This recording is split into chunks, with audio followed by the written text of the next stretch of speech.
Hello, നമുക്ക് പെട്ടെന്നൊരു മധുരം കഴിക്കണമെന്ന് തോന്നുമ്പോൾ ഉണ്ടാക്കാൻ പറ്റിയ ഒരു സ്വീറ്റാണ് മൈസൂർ പാക്ക്.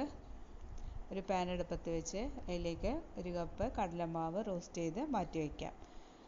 സെയിം പാനിലേക്ക് തന്നെ അതേ കടലമാവ് അളന്നെടുത്ത അതേ കപ്പിൽ 1/4 കപ്പ് പഞ്ചസാര ഇട്ട് കൊടുക്കാം.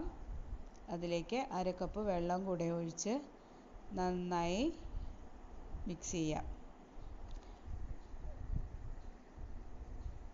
പഞ്ചസാര ലായനി ഒരു നൂൽപ്പരുവം ആവുന്നതിന് തൊട്ട് മുമ്പുള്ള ഒരു ടൈമിൽ തന്നെയാണ് നമുക്ക് കടലമാവ് ഇട്ട് കൊടുക്കേണ്ടത്. ആ പഞ്ചസാരയൊക്കെ നന്നായി അലിഞ്ഞ് ഷുഗർ സിറപ്പ് തൊട്ട് നോക്കുമ്പോൾ ഒരു ഒട്ടൽ വരുന്ന വിധം ആ സമയത്ത് വേണം നമുക്ക് കടലമാവ് ഇട്ട് കൊടുക്കേണ്ടത്.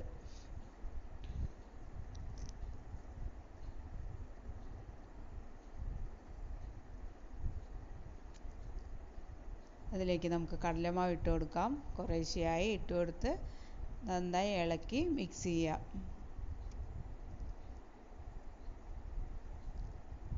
അതോടൊപ്പം തന്നെ നമ്മൾ കടലമാവ് അളന്ന അതേ കപ്പിലൂടെ തന്നെ ഒരു കപ്പ് സൺഫ്ലവർ ഓയിലും ഒരു കപ്പ് നെയ്യും കൂടി മിക്സ് ചെയ്ത് മാറ്റി വെച്ചിരിക്കണം. ആ മിക്സ് ചെയ്ത ഓയിൽ ഇതിലേക്ക് കുറേശ്ശെ ആയിട്ട് ഒഴിച്ചു കൊടുക്കാം. 2-3 തവണയായിട്ട് വേണം ഒഴിച്ചു കൊടുക്കേണ്ടത് കേട്ടോ. നന്നായി യോജിപ്പിക്കാം.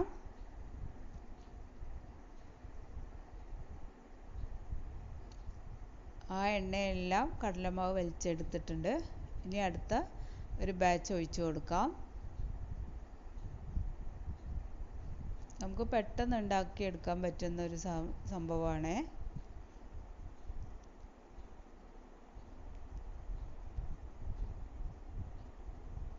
ഒരു 2-3 തവണയായിട്ട് വേണം നമുക്ക് ഓയിൽ മിക്സ് ചെയ്ത് കൊടുക്കാൻ.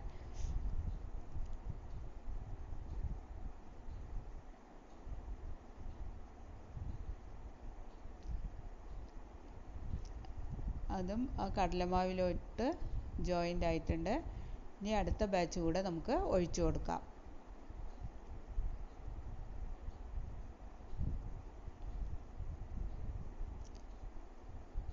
ഒരു 10 മിനിറ്റ് കൊണ്ടൊക്കെ തയ്യാറാക്കി എടുക്കാൻ പറ്റുന്നതാണ് കേട്ടോ മൈസൂർ പാക്ക് എന്ന് പറയണത്. അളവിൽ വ്യത്യാസം വരുന്നതിനനുസരിച്ച് സമയം കൂടുതൽ വേണ്ടി വരുന്നു മാത്രം. ഇങ്ങനെ ചട്ടിയിൽ നിന്നൊക്കെ വിട്ട് വരുന്ന സമയത്ത് നമുക്ക് നെയ്യ് തടവി വെച്ച ഒരു പാത്രത്തിലേക്ക് ഒഴിച്ചു കൊടുക്കാം. എപ്പോഴും മീഡിയം ഫ്ലെയിമിലായിരിക്കണം ഗ്യാസ് ഇരിക്കേണ്ടത്. നമ്മൾ ഒരുപാട് അമർത്തി കൊടുക്കരുത്. അതിന് ശേഷം നന്നായി തണുത്തതിന് ശേഷം മുറിച്ചെടുത്ത് ഒരു പ്ലേറ്റിലേക്ക് മാറ്റാവുന്നതാണ്.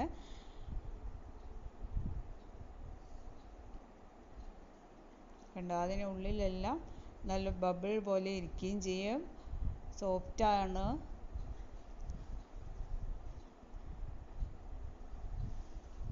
ഇടയിൽ നല്ല ഡാർക്ക് കളറോട് കൂടിയ നല്ല അടിപൊളി മൈസൂർ പാക്ക് ഇവിടെ തയ്യാറായിട്ടുണ്ട്.